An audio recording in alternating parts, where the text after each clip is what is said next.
यानंतर वळूयात पुढील बातमीकडे। शिंदे सेनेच्या आमदारानंतर आता शिंदे सेनेच्याच एका मंत्र्यावर कॅश बॉम्ब फुटलाय। दानवेंनंतर आता कुणी हा कॅश बॉम्ब टाकलेला आहे आणि कुणाला टार्गेट करण्यात आलेलं आहे? तर शिंदे सेनेचे नेते का रडावर आलेत पाहुयात या स्पेशल रिपोर्ट मधून। आमदारांनंतर शिंदे सेनेच्या मंत्र्यांवर कॅश बॉम्ब। दळवींनंतर गोगावलेंचा नोटांच्या बंडलांचा व्हिडिओ। रायगडमध्ये कॅश बॉम्बची मालिका सुरूच।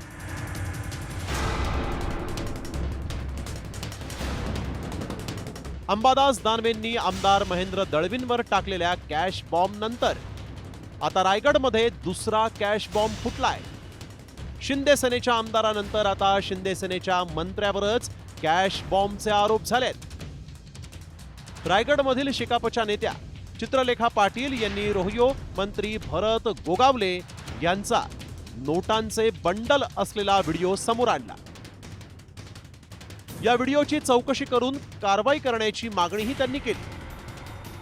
तर चित्रलेखा पाटलांवर मानहानीचा दावा करण्याचा इशारा गोगावलेंनी दिलाय।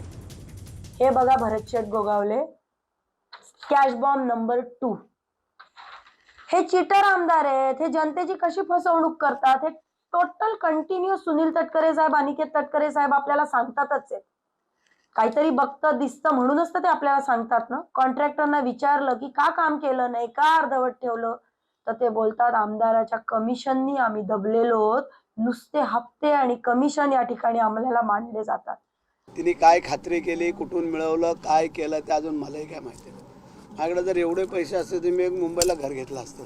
अजून मुंबईला आमचं घर नव्हतं, परंतु गेली 16 वर्ष आता मी आमदार आहे, पण तुम्ही चौकशी करायची पण हरकत नाही आहे। गेल्या 40 वर्षाच्या माझ्या राजकीय कारकिर्दीमध्ये आमच्याकडनं एकही चूक किंवा असं काही कधी घडलेलं नाही। महेंद्रशेठ दळवीने आता दानवेवरती जसा काय दावा ठोकलेला आहे तसं आता आम्हाला पण करावं लागेल असं वाटतंय।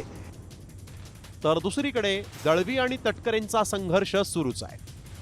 दळवींनी त्यांच्या मोबाईल मधला एक व्हिडिओ माध्यमांना दाखवला आणि याच व्हिडिओचा तटकरेंनी दुरुपयोग केल्याचा आरोप त्यांनी केला। तर तटकरेंनी त्यांच्या खास शैलीत दळवींना शालजोडीतले टोले हाणलेत।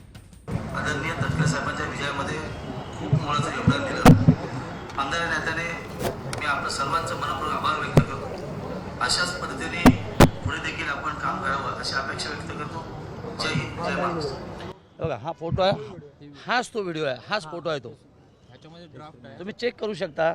आता हा फोटो कोणाला होता हे सगळ्यांना माहिती आहे आणि हे फक्त वक्तव्य तटकरे साहेब जेव्हा खासदार निवडून गेले दुसऱ्यांदा तेव्हा माझ्या विधानसभा मतदार जनतेचे मी आभार मानलेत। हा व्हिडिओ तुम्हाला पाठवतो। एक तर ते जे काय आहे ते मार्फ का काय आहे तेही तपासलं गेलं पाहिजे। ते देशभक्त असं सांगतात की माझ्या लोकसभेच्या विजयाच्या निमित्ताने त्याने आभार मानला, तो व्हिडिओ आहे असं ते सांगतात। तर त्या व्हिडिओची सुद्धा चौकशी झालीच पाहिजे।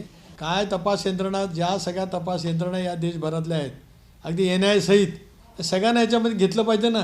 कारण इतक्या मोठ्या व्यक्ती मी सांगितलं ना की त्यांचं जाज्वल्य इतिहास आहे ना, त्यांच्यावरती होणारे आरोप हे देशावरती आरोप होण्यासारखेच आहेत ना।